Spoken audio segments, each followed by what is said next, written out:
kasih karunia dan damai sejahtera yang dari Allah Bapa kita dan dari anaknya Tuhan Yesus Kristus kiranya menyertaimu hari ini. Amin.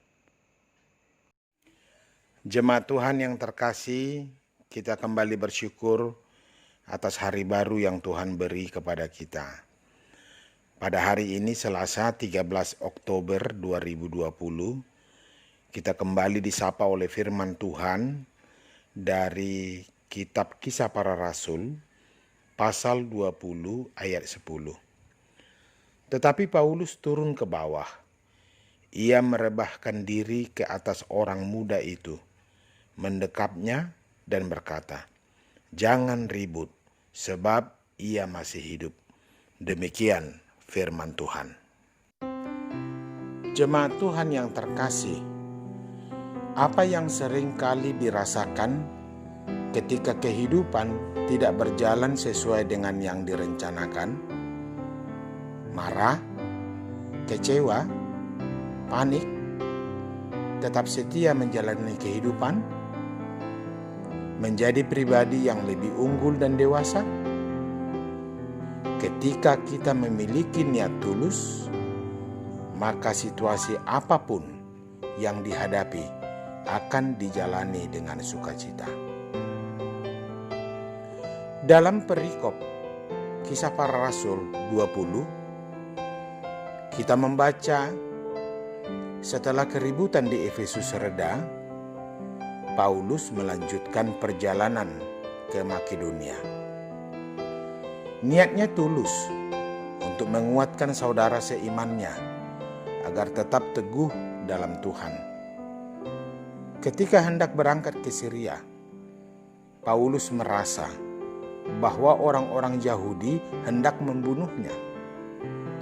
Ia kembali diperhadapkan pada situasi sulit di luar kendali dirinya. Ada sekelompok orang yang ingin mencelakai dirinya. Tujuannya adalah menghalangi Paulus memberitakan tentang Yesus. Saudara-saudara yang terkasih, apapun situasi yang mengancam, tidak mengendurkan niat Paulus untuk mengunjungi orang-orang percaya di setiap tempat yang disinggahinya. Bersama rombongan Paulus mendatangi para murid Tuhan lainnya. Paulus meneguhkan hatinya untuk memberitakan Injil sesuai dengan pimpinan Allah kepadanya. Sebagai pemberita Injil, apa yang Paulus lakukan? Pertama, Paulus menjelajah ke berbagai tempat. Ia melakukan pengamatan dengan saksama supaya dapat melayani jemaat yang dia kunjungi serta menguatkan hati mereka. Kedua, Paulus bekerja keras. Menyadari waktu yang terbatas, Paulus mengajarkan firman Tuhan hingga larut malam, bahkan sampai fajar menyingsing. Ia membuat perencanaan serta manajemen waktu dengan ketat dan efektif. Ketiga, meski Paulus dapat dikategorikan sebagai hamba Tuhan, ia bukan seorang yang berjuang sendirian. Dalam pelayanannya, Paulus memerlukan dan menghargai dukungan orang lain. Kita membaca daftar panjang rekan pelayanan Paulus: Sopater, Aristarkus, Secundus, Gaius, Timotius, Tikhikus, dan Trofimus.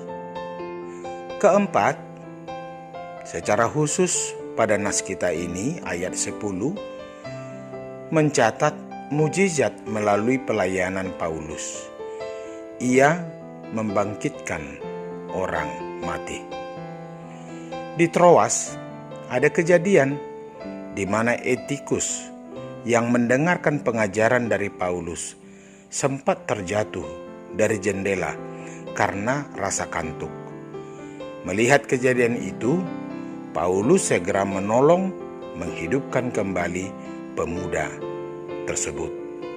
Saudara-saudara yang terkasih, Paulus bukan hanya pandai mendiskusikan firman Tuhan, kuasa Tuhan juga bekerja nyata di dalam hidup dan pelayanannya. Meski demikian, sebagai pemberita firman, Paulus tidak menempatkan mukjizat sebagai prioritas di dalam pelayanannya. Maka setelah peristiwa kematian Etikus menginterupsi pengajarannya, Paulus segera kembali mengajarkan firman Tuhan sampai fajar menyingsing. Mukjizat memang bukan dasar iman yang teguh. Iman yang didasarkan pada mukjizat akan mudah goyah. Maka tidak seharusnya kita mendasarkan iman hanya pada apa yang dapat kita lihat atau alami. Jangan pula kita mengajak orang lain untuk beriman pada Kristus hanya karena ia melihat atau mengalami mukjizat. Bila mukjizat menjadi awal perjumpaan dengan Kristus, teguhkanlah di atas firman Tuhan kebenaran yang abadi. Tuhan Yesus memberkati. Amin.